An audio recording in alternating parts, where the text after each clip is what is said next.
Good afternoon. My name's Ed Howard. I'm with the Alliance for Health Reform. I want to welcome you on behalf of Senator Blunt, Senator Cardin, our board of directors, to today's program on the Affordable Care Act, the ACA. We're joined in bringing you this program by the Kaiser Family Foundation, one of America's most trusted voices in health policy.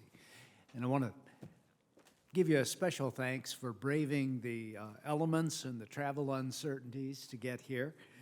If you've decided that staying home was the better part of valor and you're watching on C-SPAN, welcome to you too, and glad you're safe. Early in every new Congress in recent years anyway, the Kaiser Family Foundation and the Alliance have partnered to sponsor a series of briefings for health staff and others on some of the most important health policy topics that are the center of debate here in Congress, and for those of you trying to convey their views on these topics as well.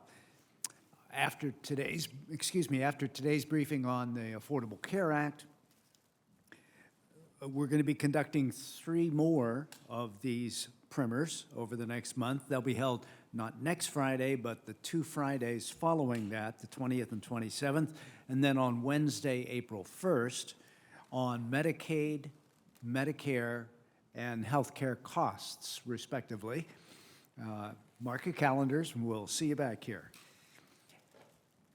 As for today's program, one might ask why there's a need for a primer on a law that's a few weeks short of 5 years old and has been in the spotlight virtually every day from the day it was signed into law. Well, there are at least 2 fairly large reasons. One is this is a complicated law, as some of you may have found, with lots of different provisions, and even without major congressional action to amend it,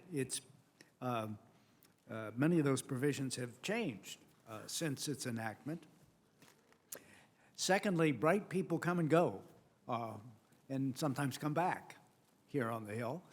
And even when they stay, their duties shift, and all of a sudden, instead of the USDA, they need to understand CCIO or something like that.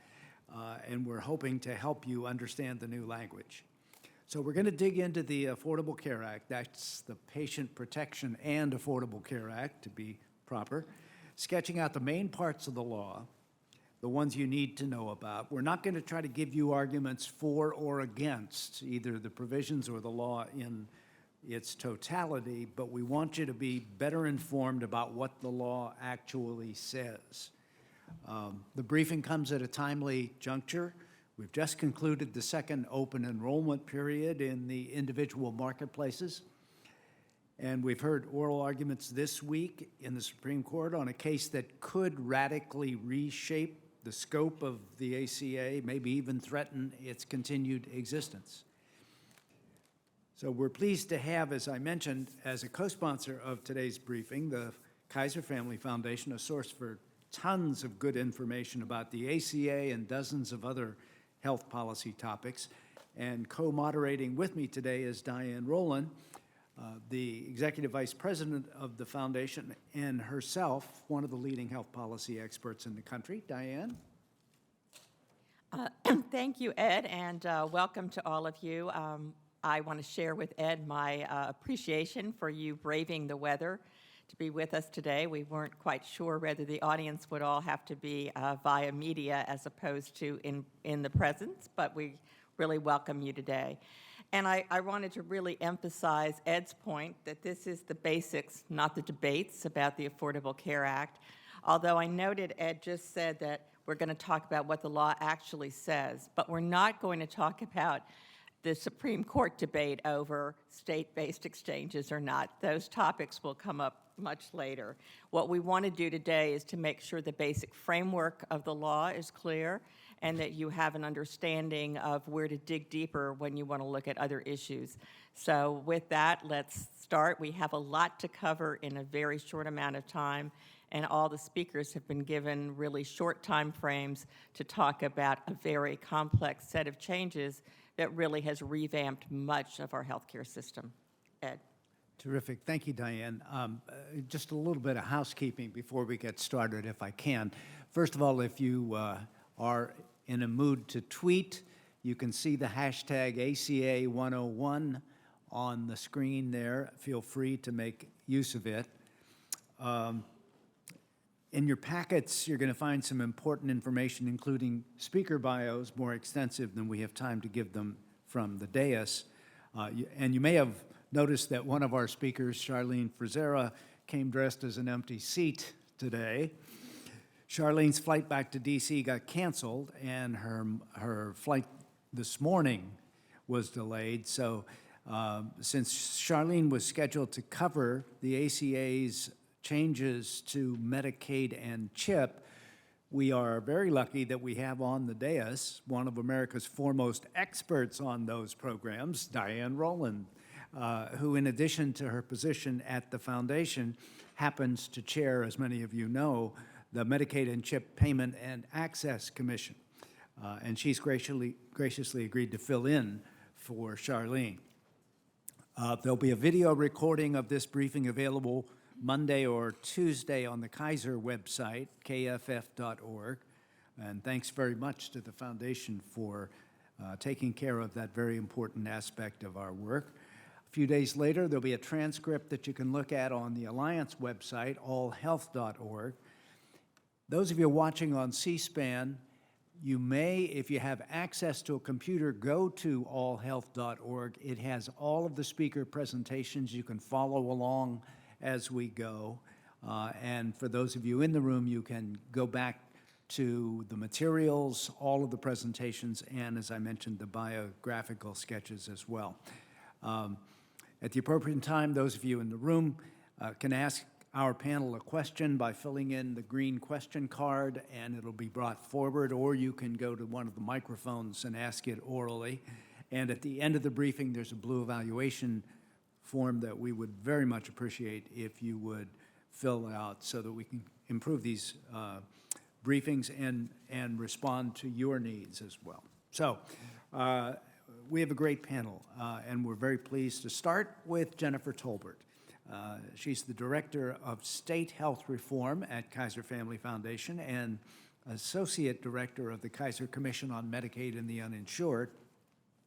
As such, she's been paying close attention to how states are implementing the ACA, and we've asked her to lay out the major provisions of the law with an emphasis on its coverage provisions.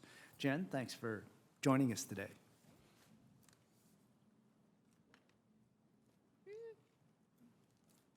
It is. It's on. Thanks, Ed.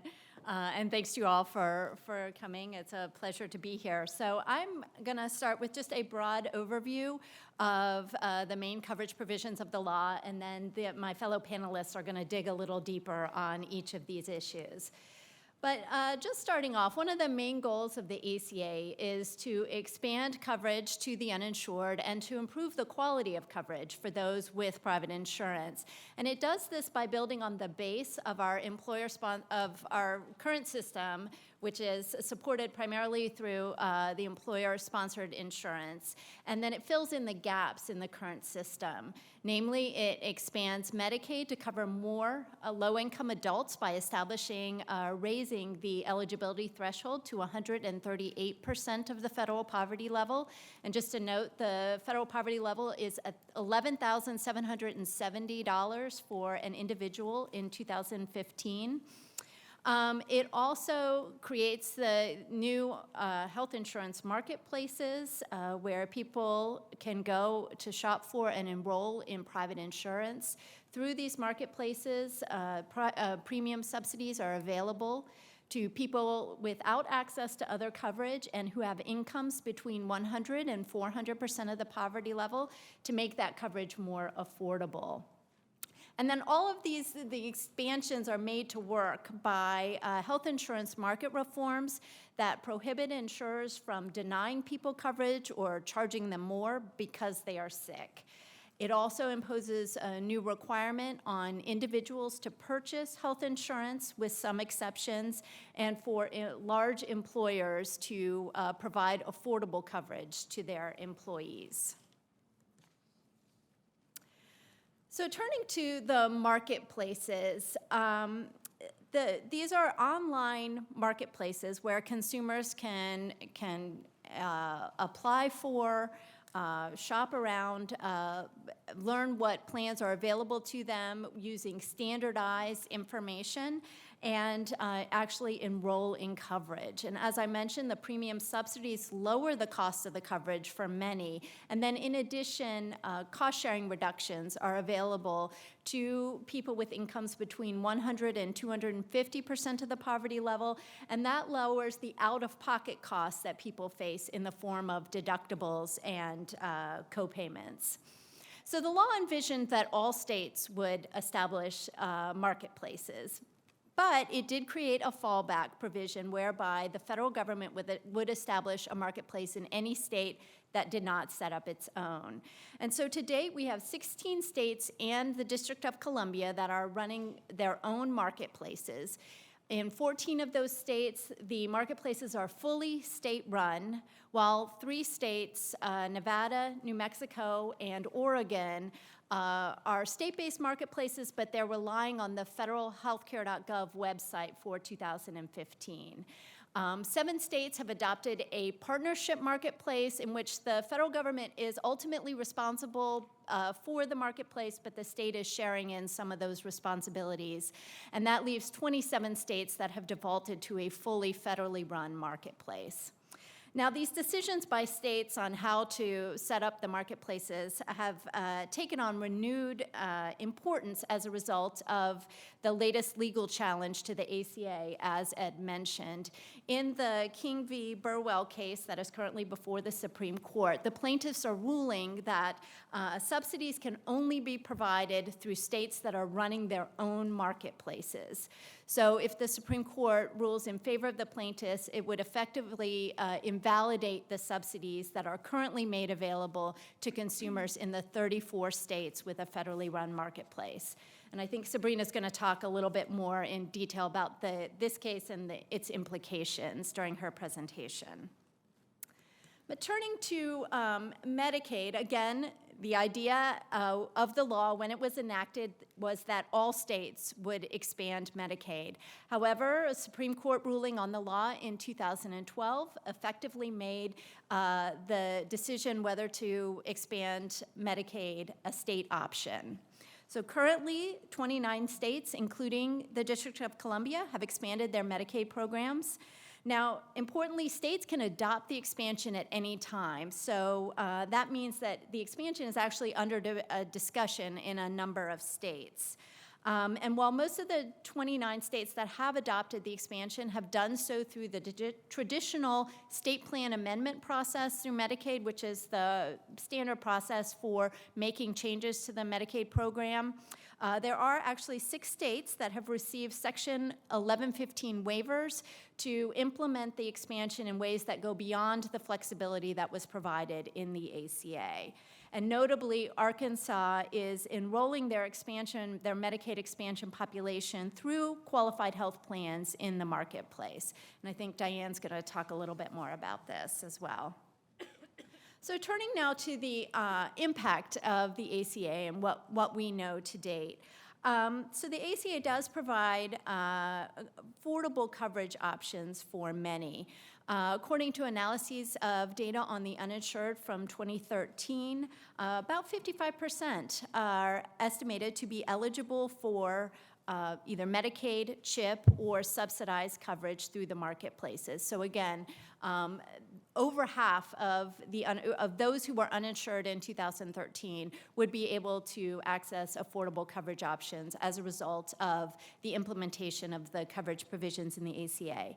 However, the decisions by 22 states not to expand Medicaid has left many poor adults in those states without access to affordable coverage. And we estimate there are about 3.7 million people in the states that have not expanded Medicaid that have incomes that are too high to qualify for Medicaid in their state based on current eligibility levels, yet they are too poor to qualify for subsidies in the health insurance marketplaces. And as a result, they have remained uninsured.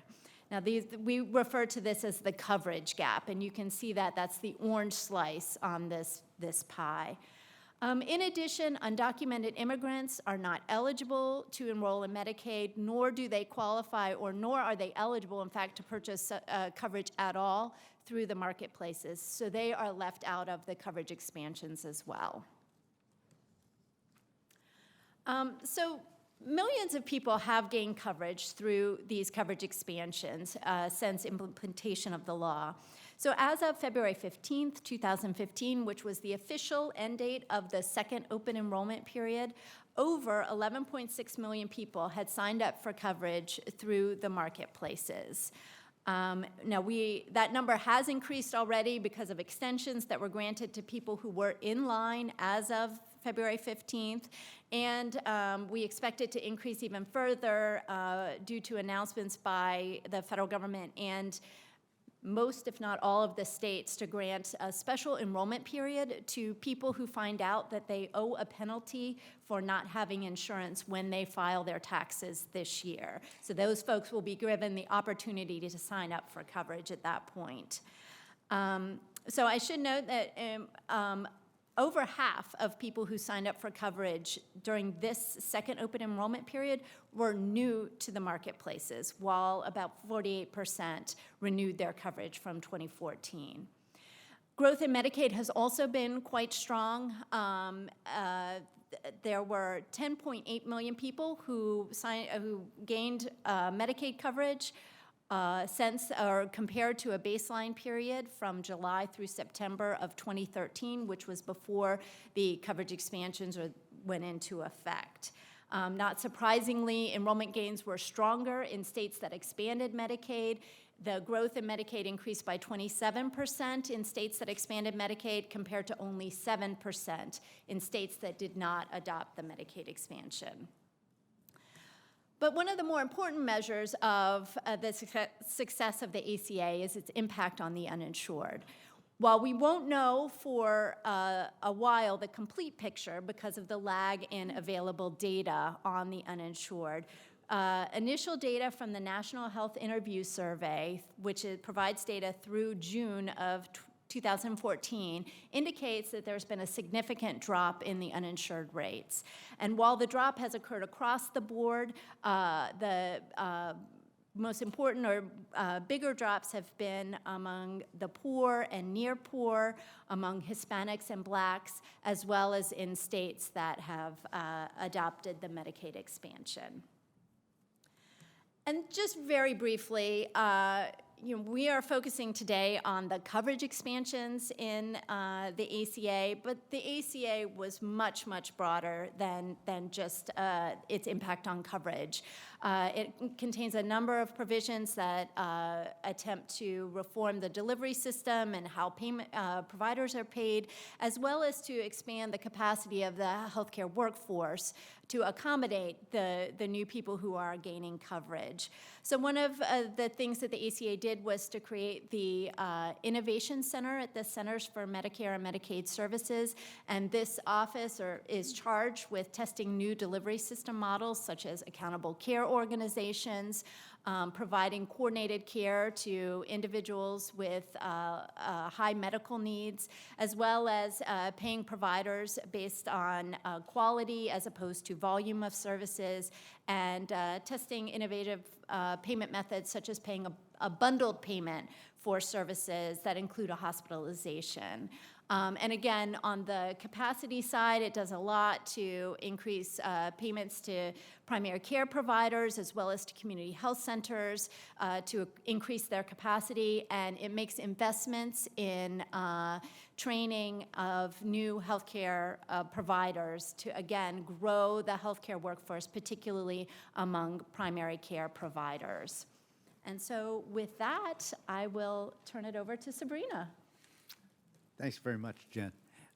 Sabrina, in this case, being Sabrina Corlette from Georgetown's Center on Health Insurance Reforms, and in her spare time, adjunct professor at the law school at Georgetown. Her main area of interest these days, you might infer, is ACA reforms to health insurance, emphasizing protections for consumers. And We've asked her to share with us her observations about the interaction among health insurance market reforms, the requirements that Jen mentioned that individuals have coverage, and the subsidies to help make that coverage more affordable. Sabrina? Thank you, Ed. Thanks all for braving this ice and snow to be here. As Ed indicated, I've been asked to talk to you about 3 of the essential legs of the Affordable Care Act's stool to provide private market coverage to the uninsured and ensure that that coverage meets basic standards of adequacy. So I'm going to talk about the insurance market reforms, the individual responsibility requirement, or also called the mandate, and then also the financial assistance that's available for people to buy that private coverage and make it more affordable. So first, the insurance market reforms. And generally, when you look at polling on these reforms as taken individually, they tend to be very popular and actually very popular across the political spectrum. They were implemented in 2 primary phases. The first phase was implemented just a few months after the law was enacted in 2010 and included a suite of reforms that include things such as requiring insurers to allow young adults up to age 26 to stay on their parents' policies, to provide free preventive care with no cost sharing or deductibles, a ban on lifetime and annual dollar limits on coverage, and new appeal rights for people who feel that a health plan has made the wrong decision about covering a benefit or paying a claim. January 1st, 2014 was when we saw the heavy lifting take place. The significant insurance reforms that really ended the widespread practice in the insurance industry of risk selection. In other words, trying to keep away the people of high risk, in other words, that had health problems or issues, and only keep healthy people on the rolls. So first and foremost, health insurers are no longer allowed to deny people policies based on their health status. That's called the guaranteed issue provision. They are also not allowed to impose anymore something called pre-existing condition exclusions on your policy. And this was fairly common practice before the Affordable Care Act. If you signed up for a policy, the company might say, well, we'll cover you, but we see that you have asthma. Therefore, we will not cover anything related to an upper respiratory condition. Or you had cancer 5 years ago and you're better now, but we're not going to cover anything related to cancer. Those kinds of exclusions are no longer permitted. The law also requires companies, the insurers, to cover a basic package of what's called essential health benefits. There are 10 categories of coverage laid out in the statute. They include things like hospitalization, doctor visits, lab tests, drugs, maternity care. And it's designed to be modeled on your typical employer-based plan, and the idea is so that everybody can sort of have a basic standard of health benefits. Insurers are also not allowed to charge people more based on their health status or their gender, and they have to cap people's out-of-pocket costs over the course of a year. This year it's about $6,700 is the max in the out-of-pocket costs that somebody would have to pay. They are also required to offer coverage at certain coverage levels that are commonly called the precious metal tiers, or bronze, silver, gold, and platinum. Bronze being the least generous level of coverage, covering about an average of 60% of costs, and platinum being the most generous at about 90% of costs. But, of course, to get these insurance reforms and ensure that we have a sustainable market with affordable premiums, the law included this individual mandate, the second leg of the stool. The basics of it are that you've got to maintain minimum essential coverage over the course of the year or pay a penalty or a tax. For 2014, this year, the penalty was the greater of $95 or 1% of your household income minus the tax filing threshold. Now, it's interesting, H&R Block recently came out with an analysis that said that on average, the penalty that folks are paying is about $170. So even though sort of it's commonly bandied about that there's this $95 penalty, in fact, because the law says the greater of $95 or 1%, in fact, most people, the greater of is that 1% of income. This penalties does grow, so eventually it's $695 or 2.5% of your income, and then indexed to inflation after that. People can get exemptions from the mandate. You can get an exemption if there's no coverage that's affordable to you, and affordable is defined as over 8% of your income. If you're not a citizen and therefore not eligible for subsidies, you are exempt. And also if you fall into that Medicaid coverage gap. If you're going to require people to maintain coverage, you got to have a place for people to buy it and a place where they can get it at an affordable price. Jen already talked a little bit about the exchanges or the marketplaces, so I won't go into great detail, except to say that I think the law's designers saw the marketplaces as a way to have sort of managed regulated competition among insurers to encourage them to really compete on price and quality, and so that people could really see very clearly the differences between plans on dimensions like benefits and cost. The marketplaces, of course, are also the only place you can get the financial assistance that the law provides. First and foremost is the premium tax credits, and these are sliding scale subsidies based on your income between 100 and 400% of poverty.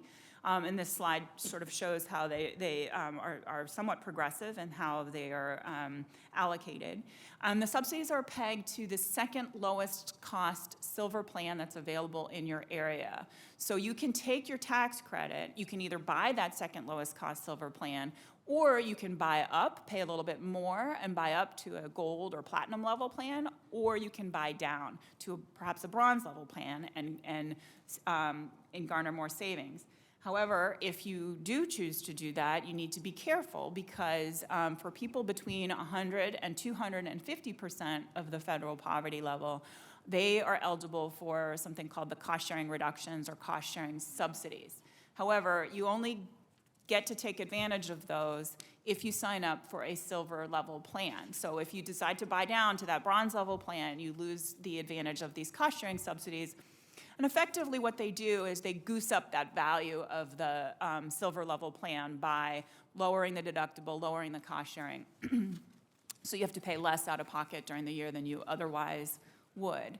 The federal government reimburses insurers for the cost of those subsidies. And unlike the premium tax credits, which if you misestimate your income when you sign up for coverage, you do have to pay back any extra tax credits that you've received, the cost-sharing subsidies do not have to be reconciled at tax time, and so you do not have to pay those back.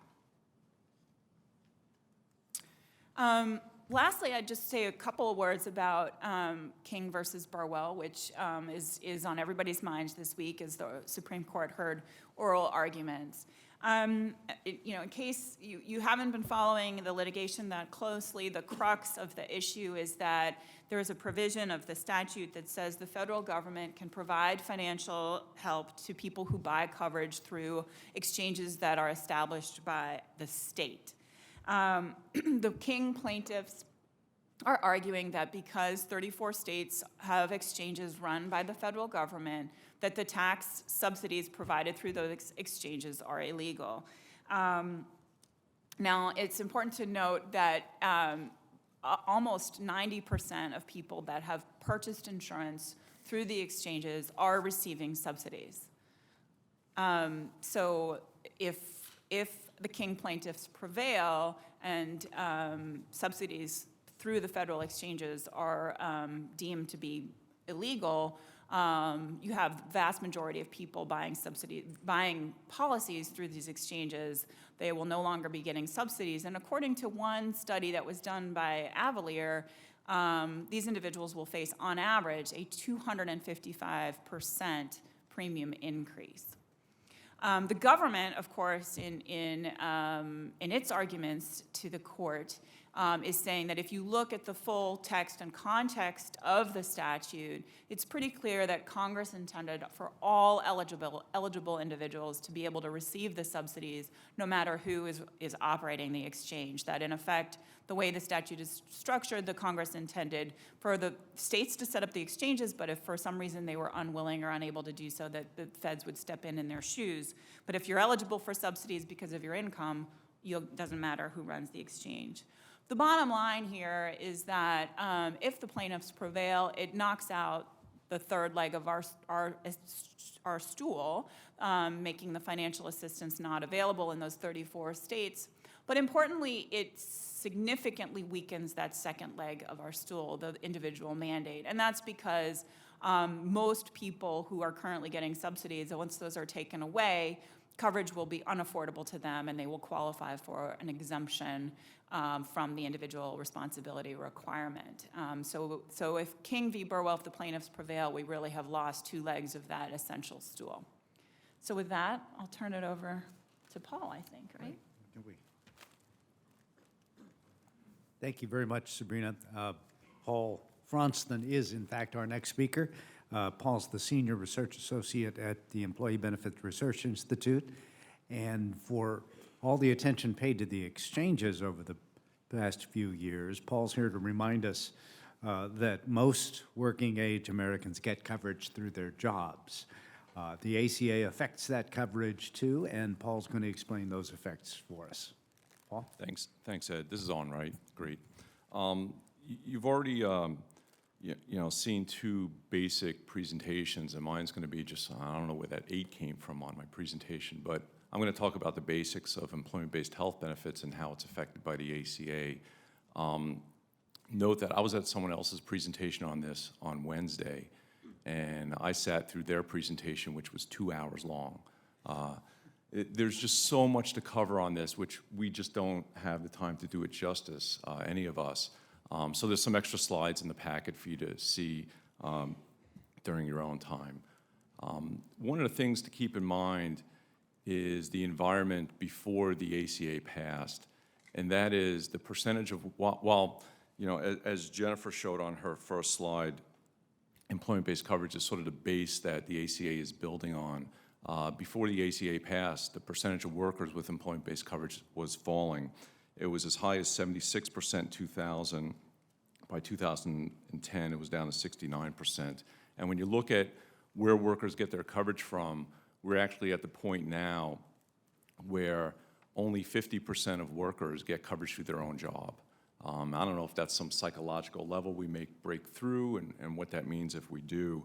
But I think it's important to point out. Though, given what's happening with the economy, with the labor market, unemployment now being at 5.5%, you shouldn't be surprised if you see this downward trend reverse itself in the near future.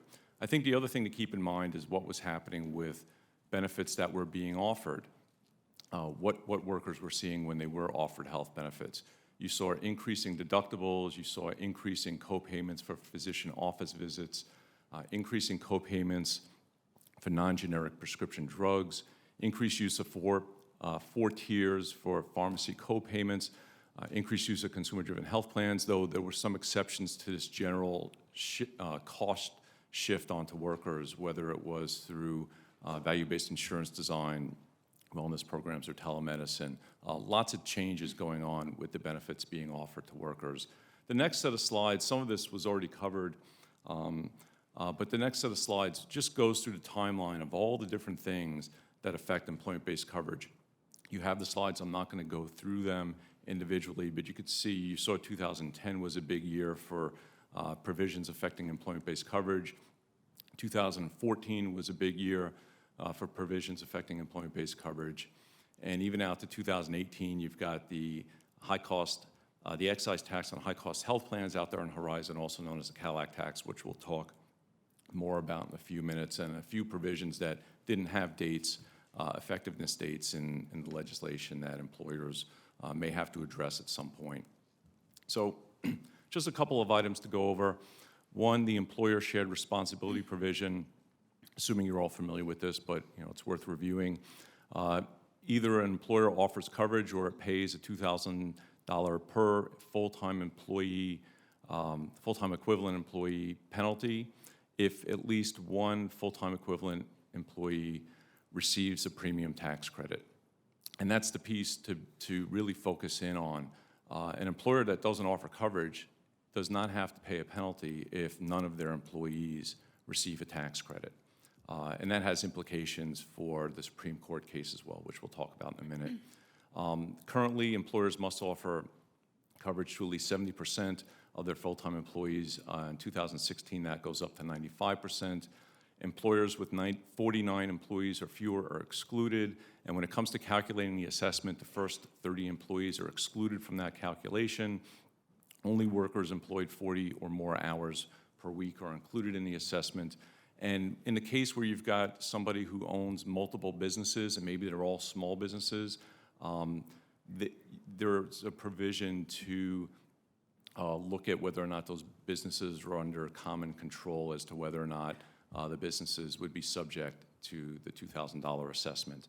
And the effectiveness date for this was moved from January 1st of last year to this year for employers with 100 or more full-time employees, and next year it takes effect for employers with 50 to 99 full-time employees.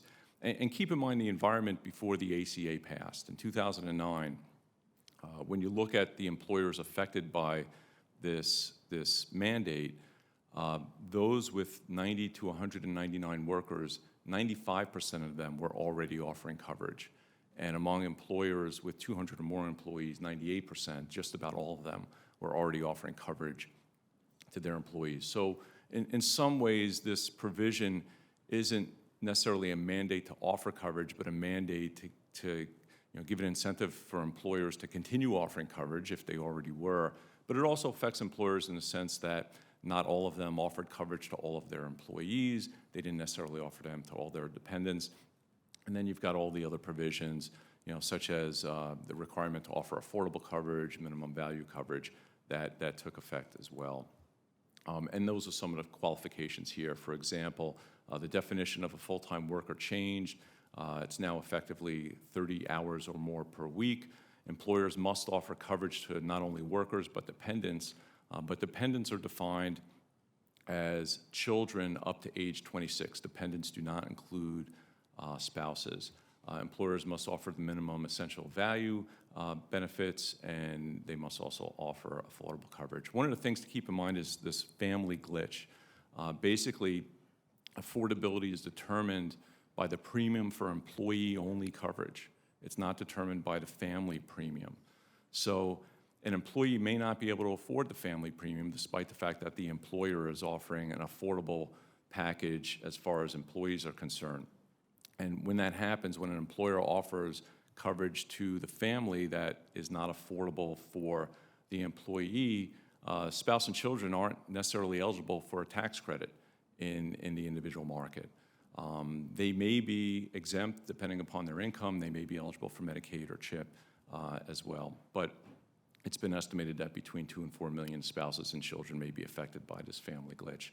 Instead of a $2,000 penalty, there's a $3,000 penalty that takes effect when the employer does offer coverage, but at least one employee opts out because coverage is either not minimum value or not affordable and goes to the exchange and gets subsidized coverage in the exchange. If nobody opts out, nobody gets subsidized coverage, there's no assessments that are triggered.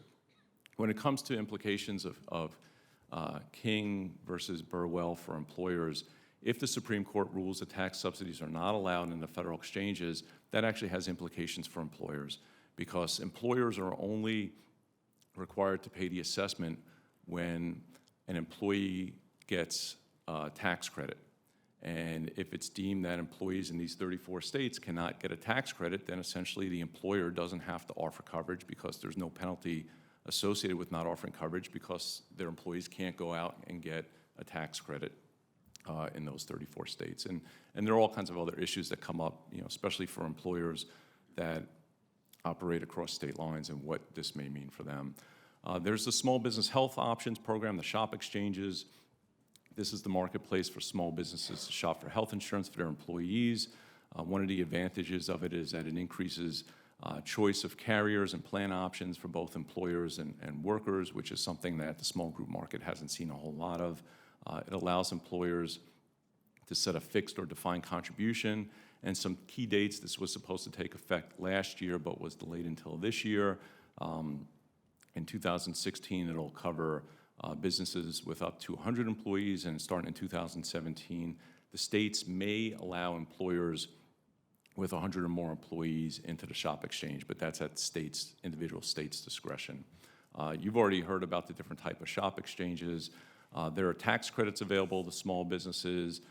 If a business has less than 25 employees and an average wage under $50,000, those tax credits can cover up to 50% of the employer's contribution. If the employer contributes at least 50% of the premium, credit's only available for 2 years, and it phases out the larger the employer and the higher the average wages.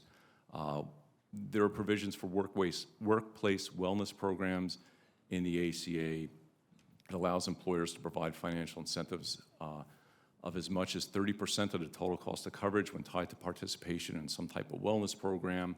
HIPAA already allowed for 20%, so it allowed for an increase, and it allows for 50% for interventions designed to prevent or reduce tobacco use. Financial incentives can come in the form of premium discounts, cost-sharing reductions, or other benefits. And incentives can also be tied to participation in a wellness program or by meeting certain health-related standards. And finally, the excise tax on high-cost health plans, also known as the Cadillac tax, takes effect in 2018.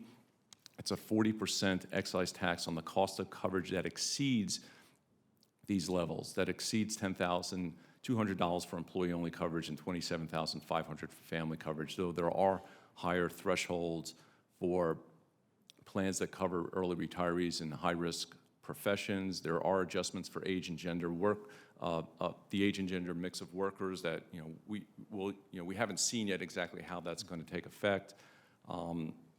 In terms of calculating the tax, it's not as straightforward as just looking at premiums. It also takes into account reimbursements from FSA and HRAs, as well as employer contributions to HSAs.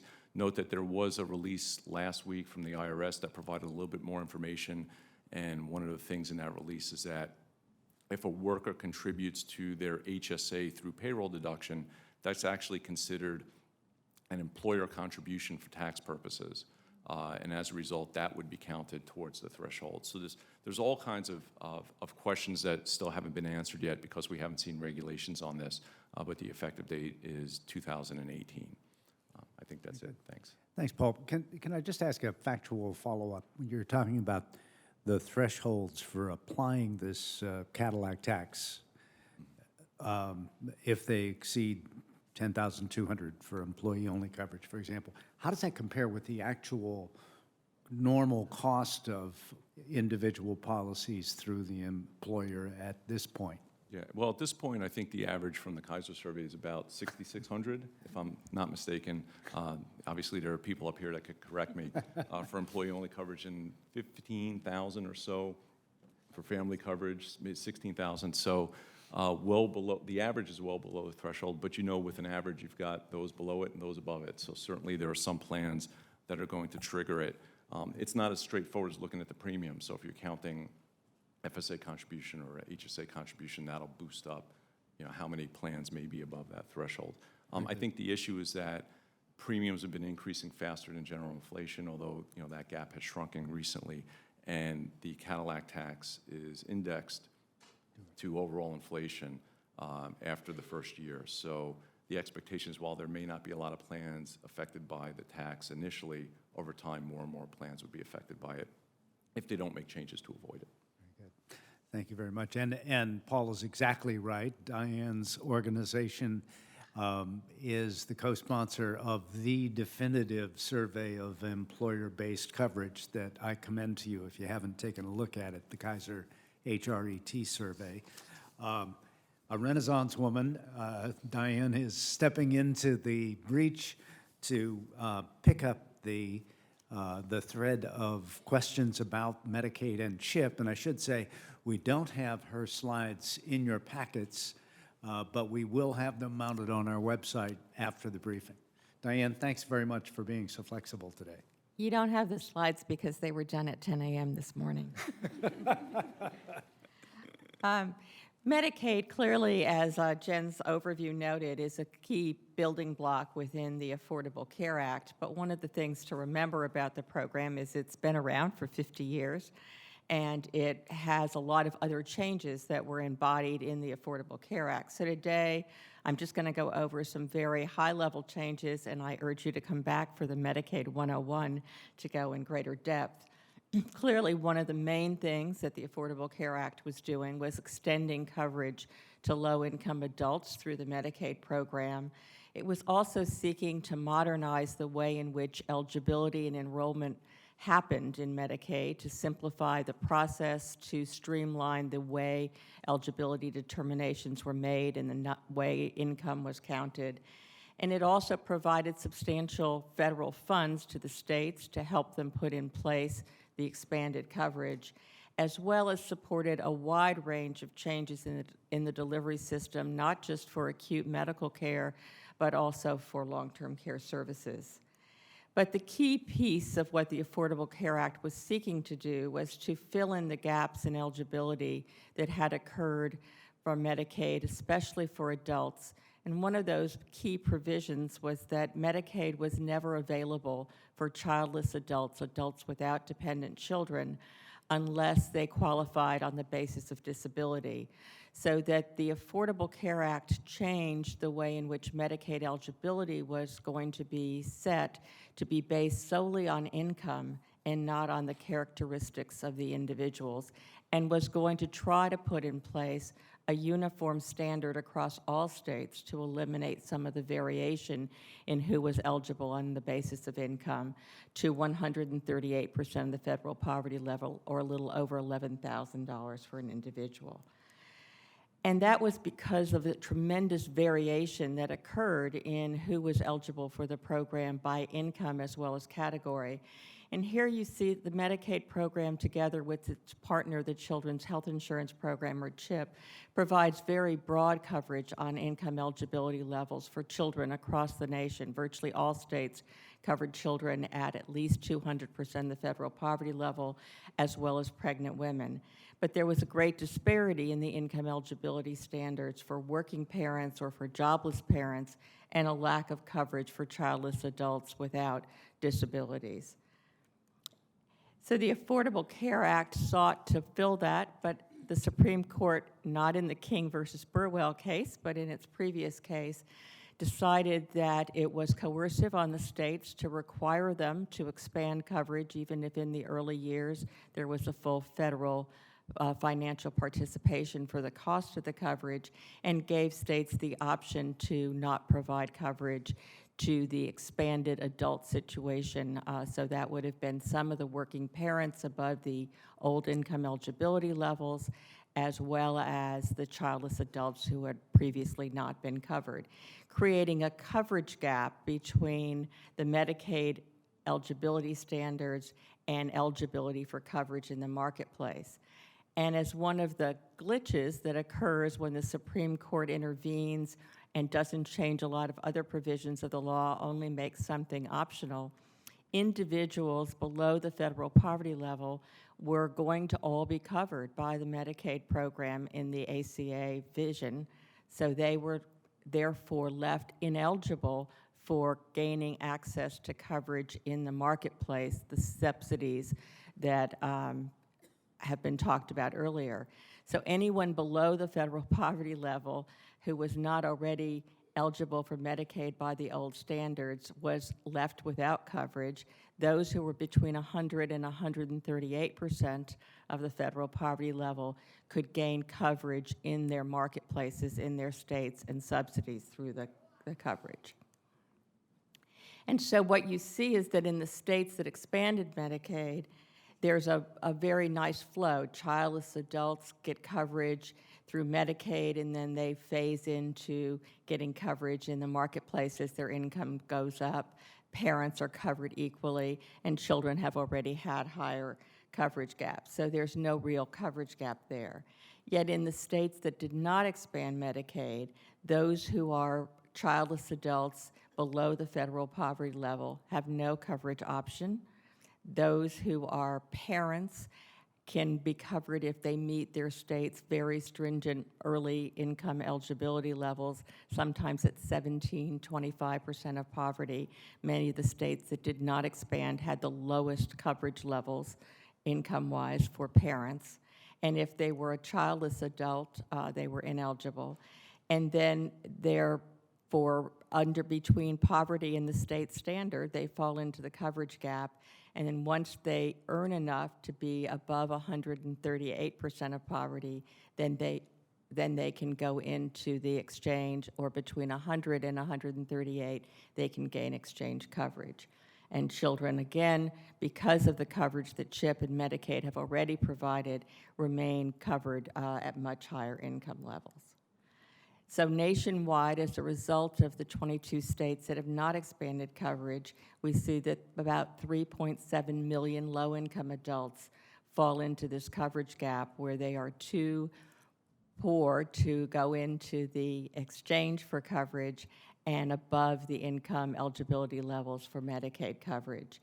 And as you see, many of them fall into the southern states. And so we see in the states that had some of the highest uninsured rates, some of the highest poverty rates, that there's the most limited coverage for the poor.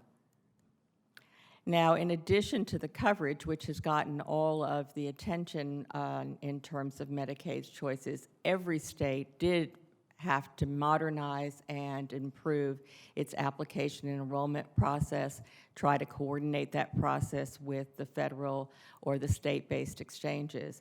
And so you see that we've seen a great deal of effort put into replacing paper applications, in-person applications, places where there was no data exchange about eligibility, to try and have this vision of no wrong door. Anyone can go either apply at the marketplace or apply through the state, simplify the way in which they get through, try and really keep the doors open so that the enrollment process is more available. As a result, even in some of the states that did not expand Medicaid coverage, the process has become more consumer-friendly for people already eligible. And so we have seen increases in coverage in those states of the people who were previously eligible but not enrolled, largely due to many of these improvements in the way the process works up front. And second, most of the states have been seeing that have expanded coverage, some real benefits to their population, reductions in the number of uninsured. As Jen's slide showed you, these have been particularly important among the low-income population, and the expansion states have seen greater reductions in the uninsured than obviously occurred in the non-expansion states. But we've also seen increased revenues to providers, increased jobs in the healthcare sector, increased state savings in the expansion states as they began to be able to provide less uncompensated care, move some of the other services that had been provided to the indigent population onto Medicaid coverage, and increased state economic activity. So all in all, many of the states that experienced the expansion have done so with both economic success as well as better coverage for their citizens. And in addition to trying to really focus on getting the coverage right and making the process seamless and easier for people to gain the coverage that they need, the ACA also sought to improve what happens after you get coverage, to improve the access to primary care services, to improve the way the health system works for the low-income population, and to try and develop other ways to provide services, especially to the population in need of home and community-based services as an alternative to long-term care and nursing home facilities. So they boosted payment to primary care doctors under Medicaid. That was a 2-year boost. Unfortunately, that has now expired, though some states have kept that in place. They invested very heavily in expanding community health centers so that in medically underserved areas there would be facilities that could take care of the newly covered population. They really put a great emphasis on more preventive services and on public health activities, and tried to develop within Medicaid as well as Medicare and the private sector more patient-centered medical homes and accountable care models that are now really being tested in many places, and new options for the elderly and disability population to be able to control more of their home and community-based services and options for care.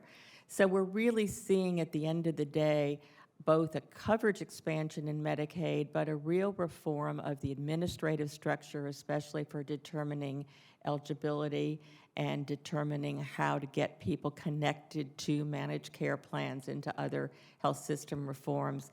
And so it's a Medicaid may be 50 years old, but it's entering the next 50 years because of the ACA as a much more modern and changed program that is much more responsive to some of the ongoing changes in our overall healthcare system. The outstanding question, of course, remains is what will happen with the states that are still on the fence about whether to provide the expansion or not. Many are seeking waivers or changes to try and be able to come in with a slightly different tilt to the Affordable Care Act provisions so that they can provide coverage to their citizens. But the story's still out on where we'll finally end up. I would only remind us that Medicaid itself was phased in over many years. Not every state took up the option when it was first passed in 1965. Thank you. That's terrific. Thank you very much, Diane. One quick question for you, too, if I can. You mentioned the standardizing of the income measurement as part of the eligibility changes that the ACA wrought.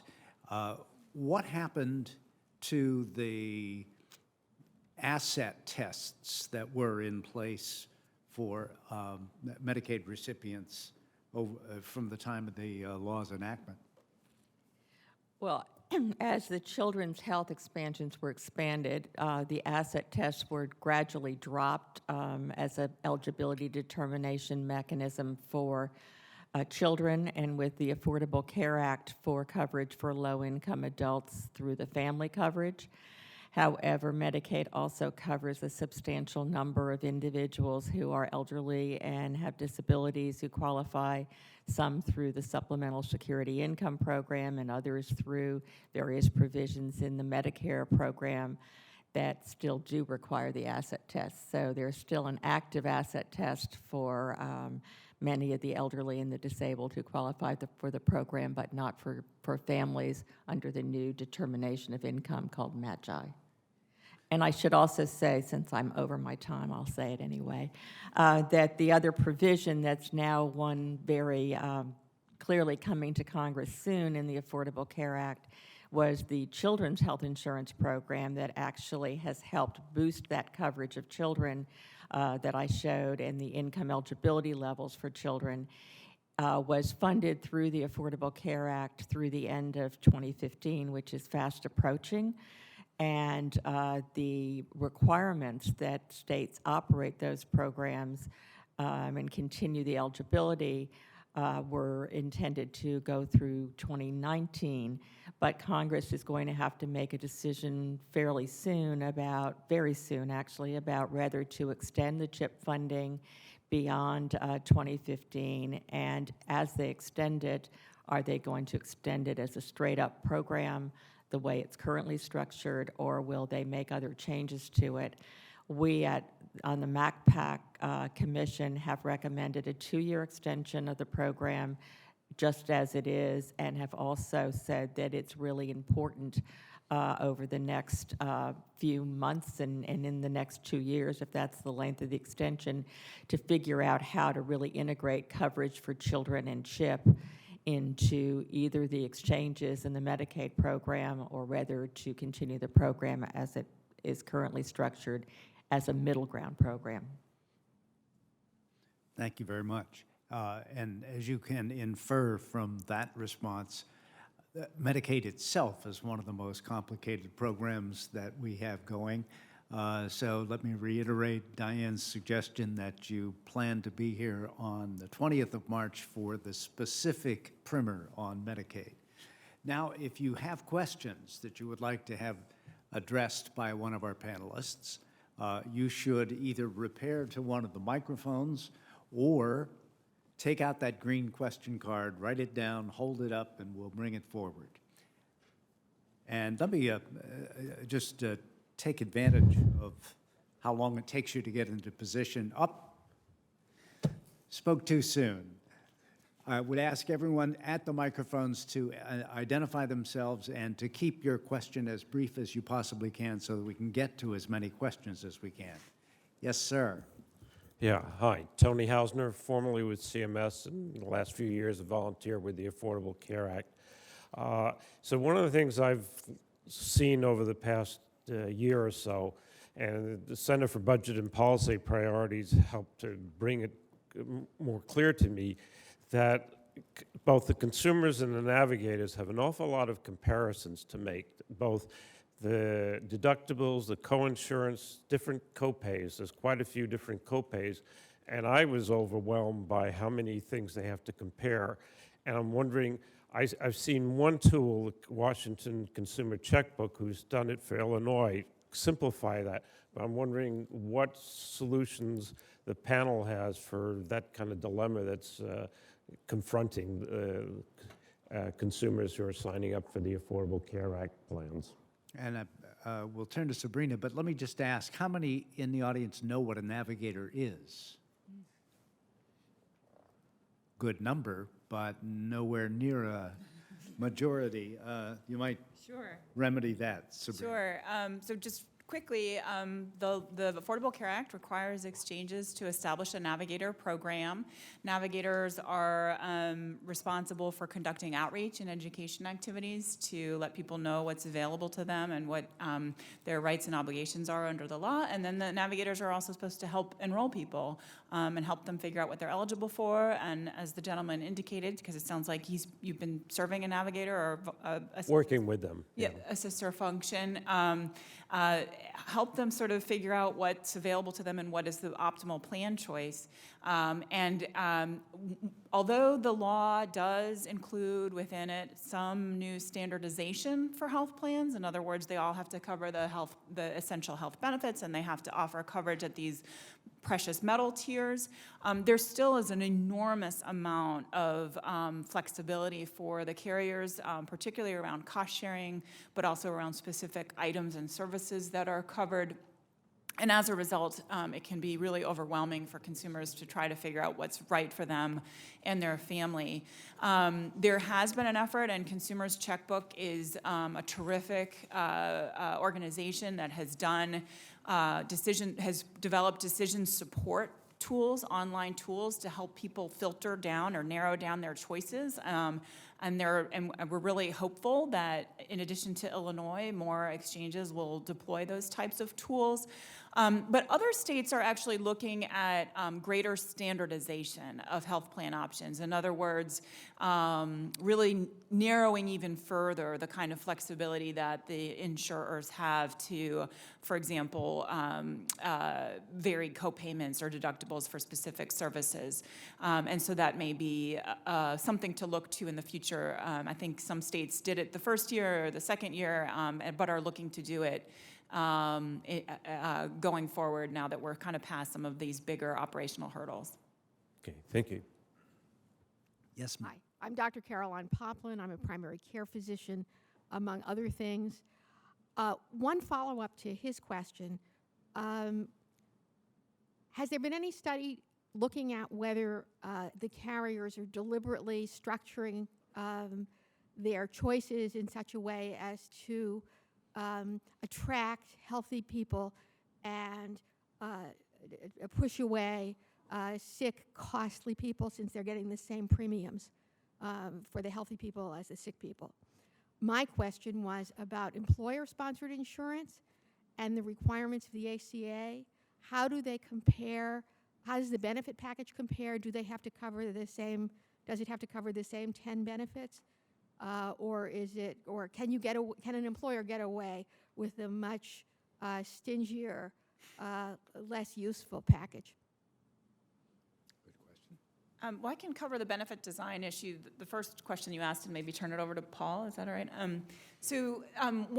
One of the shortcomings, of course, of having just 10 minutes to present is I didn't really get a chance to cover all the provisions of the Affordable Care Act that affect benefit design. But one of them is a provision that prohibits insurers from using benefit design to discriminate against high-risk individuals. That said, there's not a whole lot of clarity about what discrimination in benefit design looks like, and there has been some early evidence that some insurers have been doing what you suggested, which was trying to design benefits to discourage sicker people from enrolling. For example, some insurers were recently sued because they put all of the HIV/AIDS drugs in the highest cost formulary tier, even the generic ones. And so it's really incumbent on the federal and state regulators to perhaps put out some clearer guidelines about what discriminatory benefit design is, and then actually provide the oversight to prevent plans from doing that. And then I'll turn it over to Paul for your other question. Yeah, so I think your other question relates to the essential health benefits and whether it applies to employer plans. And I would say, I would add one other thing, out-of-pocket costs, limits on out-of-pocket costs. Right. Okay. We'll get to that. The Okay. essential health benefits, it depends upon the employer. For employers that are purchasing coverage through an exchange, they have to comply with by definition, they comply with the essential health benefits. For those outside the exchange that are fully insured, they have to comply with it. For those large self-insured employers, I don't think they do, but they still have to provide minimum value coverage. So they have to cover 60% of something, and there was some guidance which basically requires them, make sure that they don't not provide hospital coverage, which I think was the big issue. But when you look at what they were already providing, they were, for the most part, already in compliance with essential health benefits. So I'm not sure that that was a concern that needed to be addressed. As far as the out-of-pocket go, I think the employer plans have to, comply with the same out-of-pockets as all other plans do. As the exchange plans do? I believe so. That the limits, or maybe it's just the lifetime limits were removed and the annual limits as well. Can I ask also, it seems to me we've heard a lot about what people call the 3 Rs. Is there an after-the-fact adjustment if you end up with a risk pool that's more sicker or unsicker than average? I don't want to hog all the time, but yes, that's an excellent point, because the health law provides a risk adjustment, risk corridor, and reinsurance program. So all 3 of them are risk mitigation programs designed to sort of help, in the early years, help insurers that take on more risk than they anticipated. The risk adjustment is a permanent program so that if you end up getting more sick people than a competitor, it's a rob Peter to pay Paul kind of a system. And the hope is that, for example, on your benefit design question, that it will actually encourage insurers to take on sicker people, chronically ill people, but if they can manage their care really well and keep them out of the hospital, they actually end up sort of winning under our risk adjustment system. But that has not gone into full effect yet, and so I think there's just a lot of questions about how it will work. Thank you. Yes, ma'am. Hi, I'm Jerry Fairbrother. I'm a senior scholar, excuse me, at Academy Health, and of adjunct faculty member at George Washington. And I have a question about the funding streams that were available before the ACA to cover people who were not insured, the $330 for federally qualified health centers and disproportionate share payments to hospitals. I believe that those were reduced or cut off in the ACA because the presumption was that everybody would be covered. So I was wondering what the status was and what's happening in the states, and if they are reduced or cut off, what's happening in the states that still have these uninsured. Well, currently, the disproportionate share hospital payments are scheduled to be reduced, but those reductions have not yet gone into place, and the administration is charged with trying to develop a formula for how they would be reduced over time. Clearly, those provisions were put into the law with the expectation that all states would be expanding the Medicaid program, and now that it remains a state choice, it throws that kind of a provision a little bit down the road to be fixed or looked at.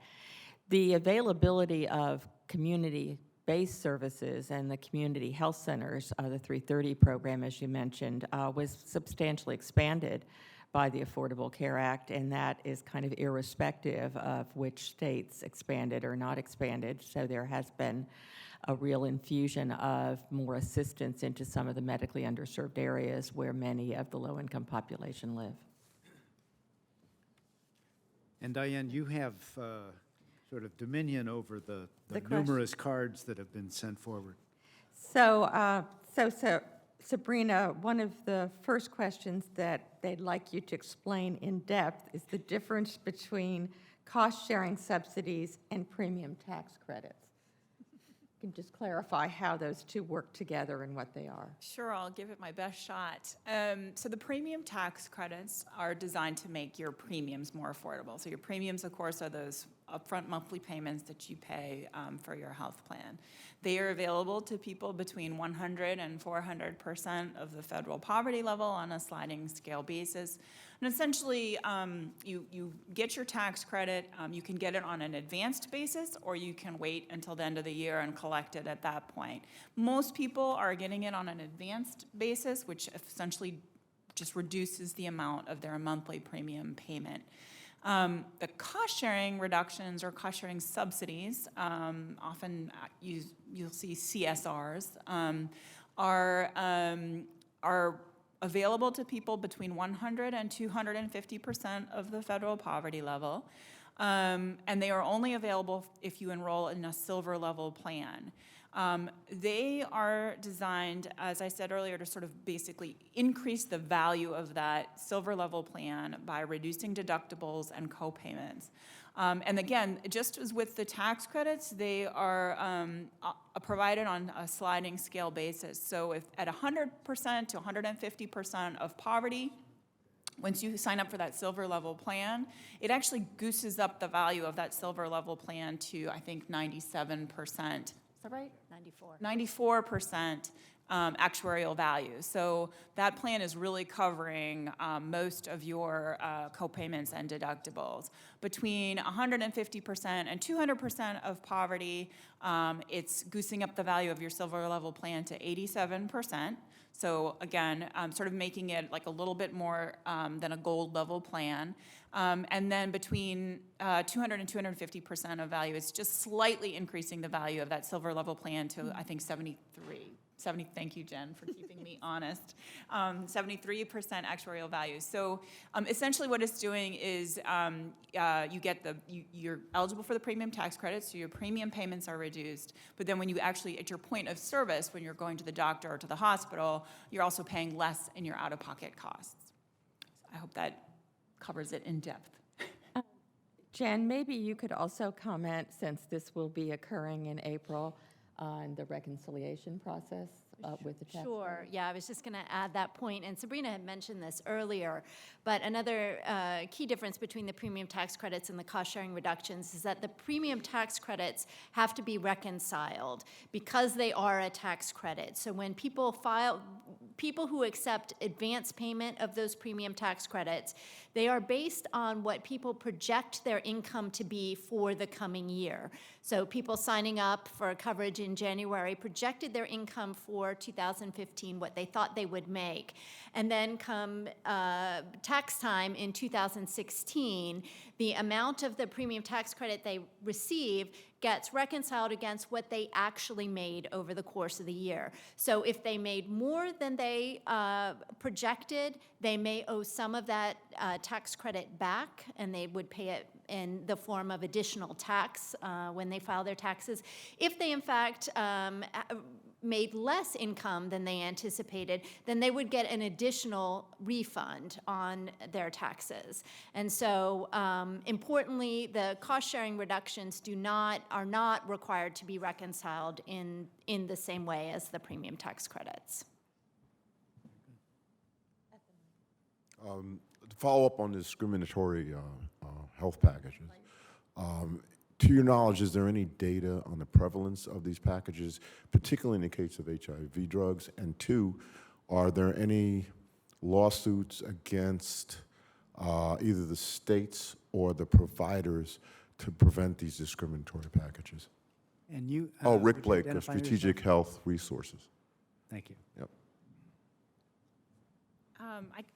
So to my knowledge, there is no data on how widespread a potentially discriminatory benefit design is. HHS, Department of Health and Human Services, I think has tried to put out some guidance to insurance companies about what they would think would be a discriminatory benefit design, but it's still pretty vague.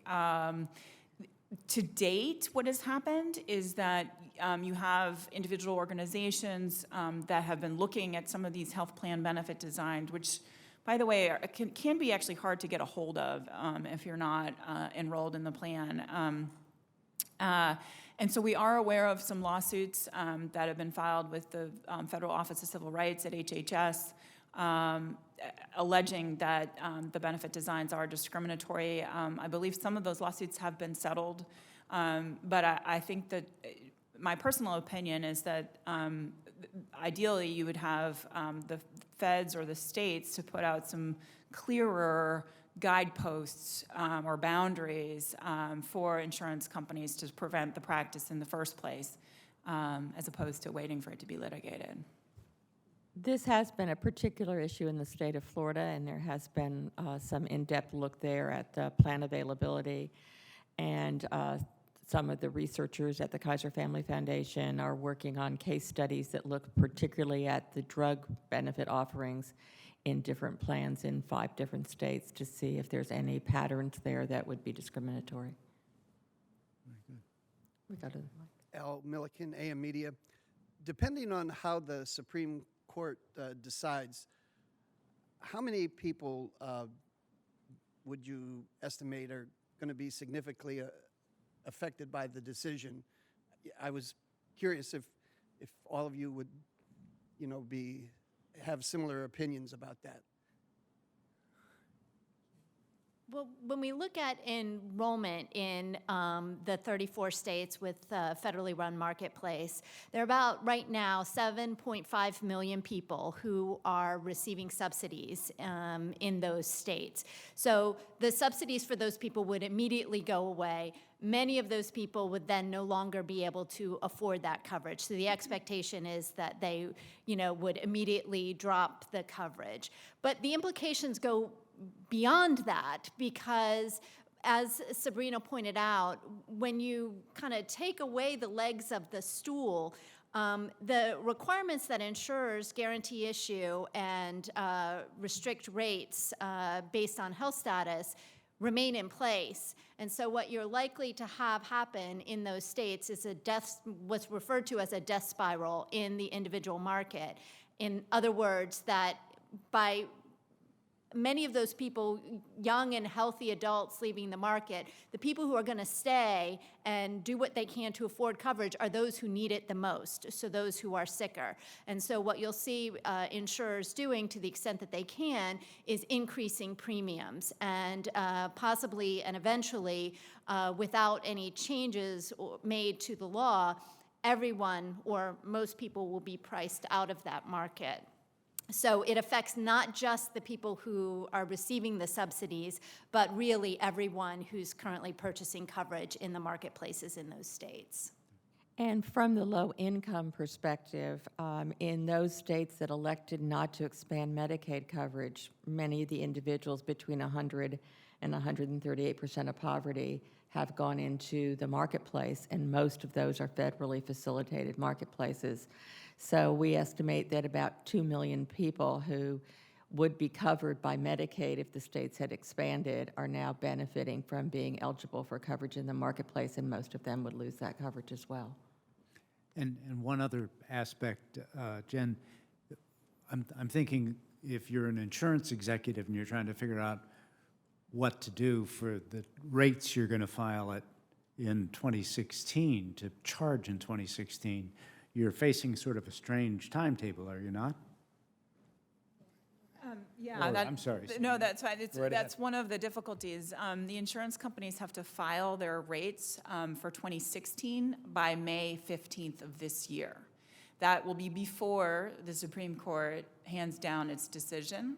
And the rates have to be filed based on current law. So the insurance companies can't, build into the rates a court decision in the favor of the plaintiffs. So there is real concern that they could be locked into a rate that doesn't represent the risk status of their pool for all of 2016, which I can tell you is making a lot of these executives extremely nervous.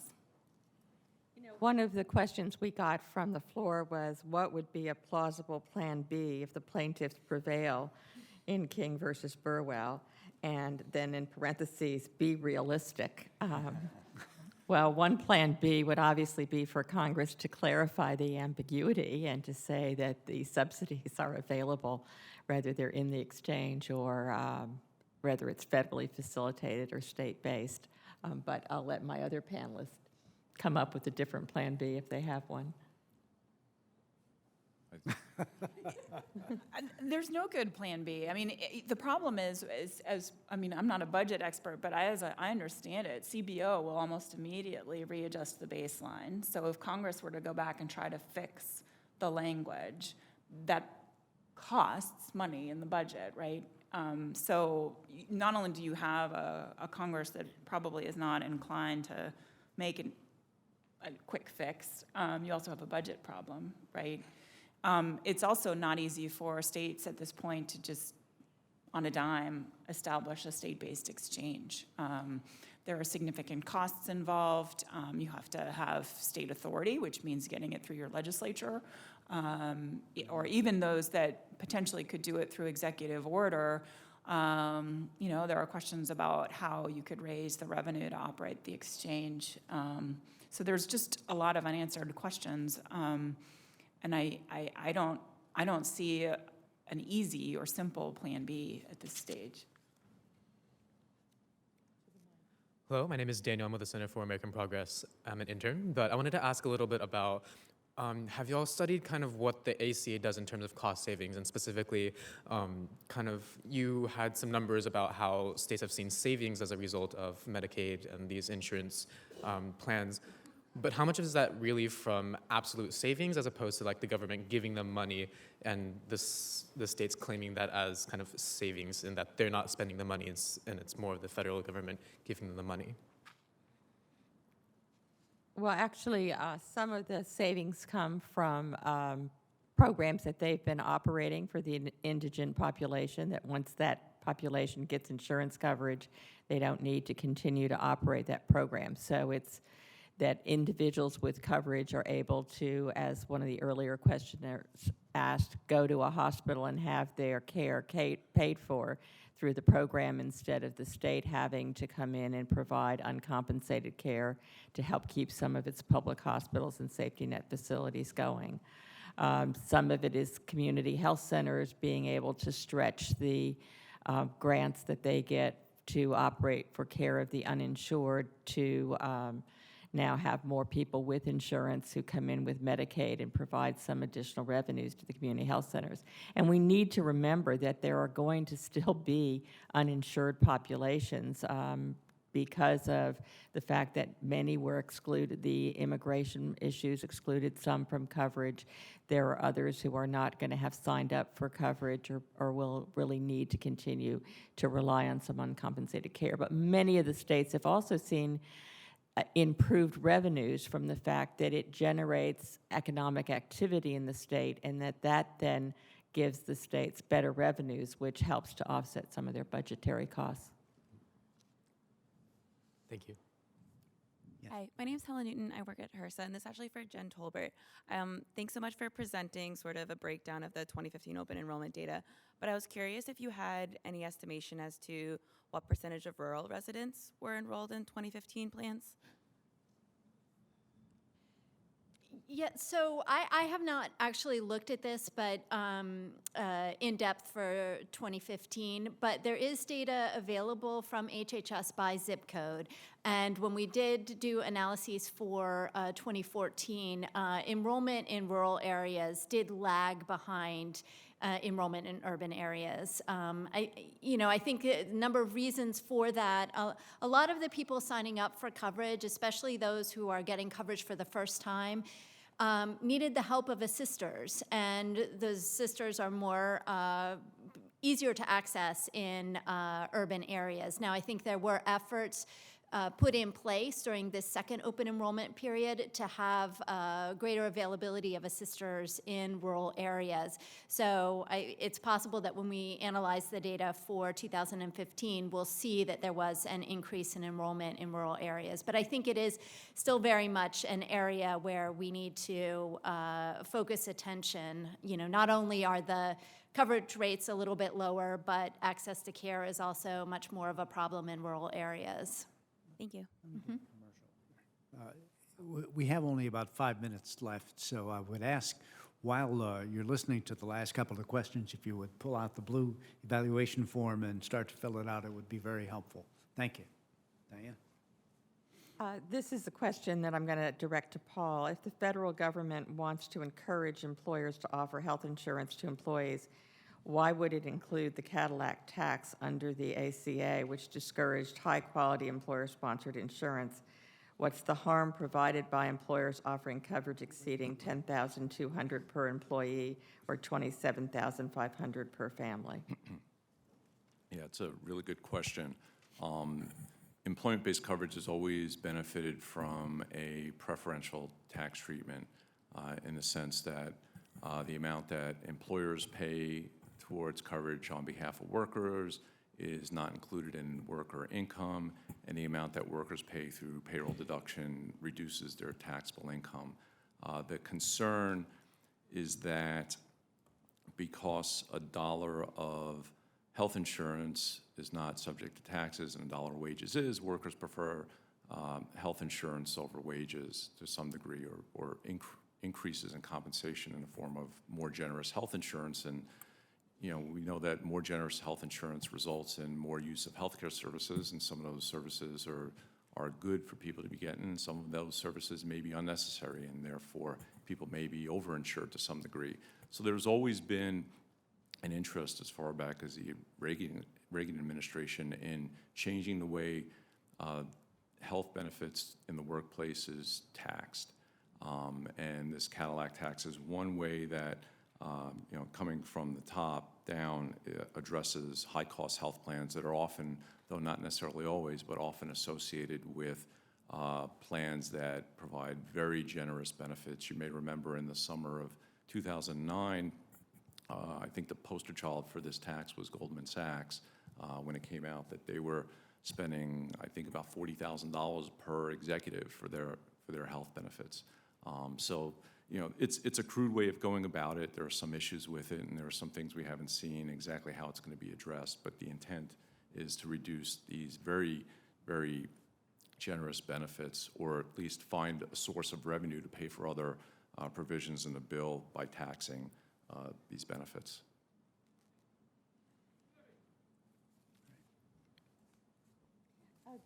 The last question here is really about the value of having health insurance coverage, and asks if we could speak to the cost benefit or cost avoidance by more people having coverage and eliminating costs by preventing medical conditions from becoming worse, or people getting care in lower cost environments.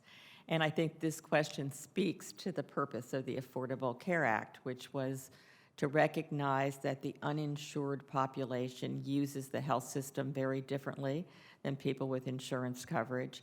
They often delay care, postpone care, end up in many cases sicker, and when they arrive for care, they're often more expensive because of the delayed care. We know there are real health consequences in cases like early detection of cancer can make all the difference between being alive and being prematurely put to death by the fact that your condition was not treated when it was responsive to treatment. So that in that set of issues came the need to try and move more people into the state of having insurance coverage, and especially with the big focus in the Affordable Care Act on early access to primary care and to preventive services, and the preventive services being available without cost sharing. And there were also, and we will get into that, I know, in the Medicaid section, in the Medicare section, and then in the healthcare cost section, about all the efforts to try and restructure the way the delivery system works, to change the way the payment policies work, to try and provide for more incentives to use the system in less costly settings, but also to pay and reward care for performance and for value. So that's just an advertisement for the fact that the next 3 101s are really going to deal with all these issues in a way that we could only skim the surface today. Ed? Perfect segue. And it gives me the chance to say thank you, first of all, to you for providing a rich background of questions to illuminate a number of positions and provisions in this law. Second, for showing up in the first place in a difficult set of circumstances. Thanks to the Kaiser Family Foundation, not only for co-sponsoring, but also contributing so richly to the discussion. And I'd like to ask you to join me in thanking the panel for giving us so much progress on this side. Don't forget the evaluations, and as Diane said, we'll see you in a couple of weeks to talk specifically about Medicaid. Thank you.